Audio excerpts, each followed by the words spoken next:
Now, the G20 meeting of finance ministers and central bank governors has concluded, but with no consensus. So, top officials from the United States, China, Japan, India, and Canada, it's a primary number of the G7, as it were. All of those didn't attend. Finance Minister Enoch Godongwana has cited rising geopolitical tensions as one of the reasons for not reaching a consensus. Let's talk about this then. Boston Consulting Group partner Trudi Makhaya joining us now. Trudi, thank you so much for the time. As we saw each other as well in Cape Town, there was a lot of running around, a lot of conversations happening, of course, then. Did this ultimately get us anywhere? Did that week actually achieve anything, considering at the end of it, we didn't have the major players there and we didn't have a consensus by the close? Right. Thank you, Arabile, and good evening to your viewers. I think we achieved some things, even though it is unfortunate that some countries were not present, or rather one predominant country, the US, was not present at a level that is similar to other finance ministers and central bank governors. I think we've been here before, though, in terms of global economic governance. There have been years, for instance, soon after the conflict in Ukraine broke out, during the Indonesian presidency, where for most of the year, all of the meetings that were held during that presidency did not yield a consensus communique. It was a chair statement after each and every meeting. But at the end, when just before the leaders came, the heads of state, the Sherpas were able to reach consensus, and the leaders were able to issue a communique right at the end. Of course, this is a very uncertain way to run global affairs, but we shouldn't be disheartened because a year can start very rocky and still find a way towards consensus during the year as the different working groups meet.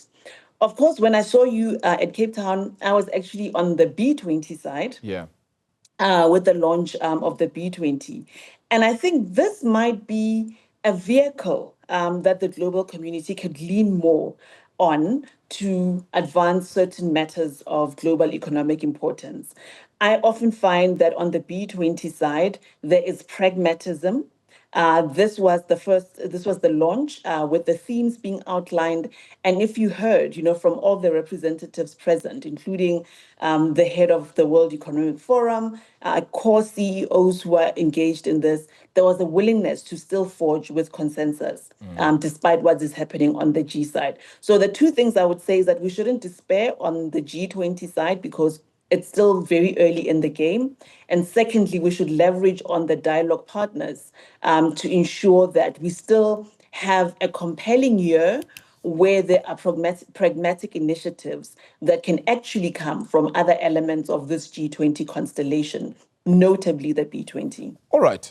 Why don't just share with us then maybe, and for those who, of course, weren't there, perhaps weren't keeping up with it, what elements do you think we did actually achieve throughout that week? So the first thing is that, except for the lack of senior level participation from the US, we had all of the other finance ministers and central bank governors showing their commitment to South Africa's theme, but also to the issues at hand. We must remember the G20 is not about a particular presidency. It really is about global economic governance. And it's one of the rare platforms where this is possible. When we look at the chairperson's statement that was issued that summarized the proceedings, even if there isn't consensus, it still touched on the right themes in terms of thinking carefully about how multilateral development banks are going to fund development, including climate goals. There was also an acknowledgement that in the moment that we're in, we need to empower governments to mobilize their own resources. So there was a lot on global taxation and how we move forward in the perspective of ensuring that countries get a fair share of taxation from economic activities within their borders. There was also a reaffirmation of the global economic system, a reaffirmation of fair trade with WTO at the center, and also an understanding that given that the presidency is in South Africa and in Africa, there should be a bit of a renewed focus on how G20 countries and the global economy more broadly engages with Africa, particularly with the African Union being now a full member of the G20. So we saw, a call out Yeah. of some of the core initiatives that the G20 has with the African continent. Yeah. You speak about global economic governance, and then you made note of course, Africa's focus, even the global south ultimately. The aim of the G20 when it was formed in 1999 was ultimately to look at the emerging market spaces, because you had the Asian financial crisis, the Mexican peso crisis, the Russian financial crisis happening at that time as well. Should this not have just been a meeting really focused, or was that not the aim, to try and focus the attention a lot more on emerging markets or the global south, as it were? So, I think it's important, and it's a good point you raised, going back to that founding moment at the global financial crisis. And at that time, the G7 realized that on its own, it cannot solve a crisis which fundamentally involved emerging markets. And also that the sources of economic growth and economic activity going forward are going to come from the global south. And that has been borne out. If you look at global trade flows, it is moving towards the global south. We have China, many parts of Asia, Latin America, Africa also rising, who are playing a far more important role. If you look at debt dynamics, because part of the crisis was about debt back then, even on the creditor side, you're finding that you have emerging markets and global south countries that are creditors in the global system. So I think you're right in that there should be a focus on global south issues without taking away from the fact that it is around also integration. It's also recognizing that the globalization that has brought us thus far, with a model of a unipolar world driven by one clear leader, everyone else being, behind that, is no longer the case. Moving towards a multipolar world, different powers, important voice of the global south. So I think it is right that South Africa indeed has placed global south issues at the center. But of course, it's always important to acknowledge that in terms of global GDP, the US and Europe still contribute a significant amount of that. Global investment flows, they still are the originators of most FDI. So you can never really try to create siloed conversations. And this was the beauty of the G20, that it brought all of these worlds together. Yeah. November is still a little bit far, though. What can we still achieve from here? It's still far. So one of the things that had been done in previous years where there's a problem with consensus is to try to tell the working groups that focus on substance in your meetings and not on the geopolitics, and leave that to the foreign ministers. So we still have so many other working groups: trade and investment, climate, environment, education and employment. There's so many other working groups that are still to have their meetings, and I think they really should focus on substance.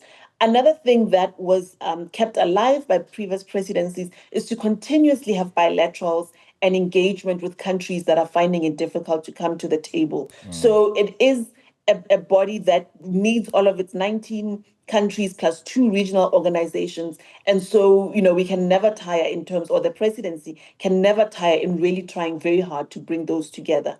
And I think also in terms of the language, the Trump White House, this is a second iteration of that. And in the past, there'd also been language that was able to accommodate them back then. And I think we can try to bring some of that language back into this. Of course, the people have changed somewhat, but it was done before. And so there's got to be a way to find a way through this. Yeah. Trudi, just to close off, let's talk about just that Africa debt relief program then they instituted by the 7 leaders, the 7 former leaders then of Africa, the likes of Olusegun Obasanjo, the former president of Nigeria, being one of those. Of course, even Joyce Banda, the former president of Malawi, being a part of that leadership too. How important is it to have that application of a drawdown in how much the global south as well as African countries have with regards to debt, so that they're able to develop a lot better as nations? Yeah, one of the flagship initiatives of the G20 coming out of COVID was the common treatment for debt, which was supposed to ensure that countries are able to resolve debt, bring everyone in the table, all the creditors, and have a solution so that a country can move forward and implement an economic program, even if it had reached debt distress. Now, we've seen with countries that have gone through that, Zambia being the first one, and a few others have joined, that it takes too long for countries to actually agree with their creditors to a settlement, that the economic programs are very difficult to negotiate. So I think this debt initiative really is to say, let us have a mechanism that is fast, that is transparent, that allows countries to move on from their debt situations, but also think about how we prevent debt crises going forward in the way that debt is disbursed to countries in the first place. And how also thinking about how to build compelling growth narratives for these countries so that they're not forever marked by one particularly difficult period in their economic lives. Yeah, it looks like you have to be ready for more than just a financial crisis, because a health crisis can turn into a financial one. We've just seen that. Trudi, appreciate the time. Thank you so much. Very interesting conversation. And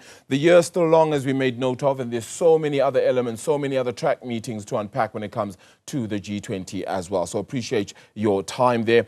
Trudi Makhaya is the partner at Boston Consulting Group. Still to come on News at Prime, we'll give you more news.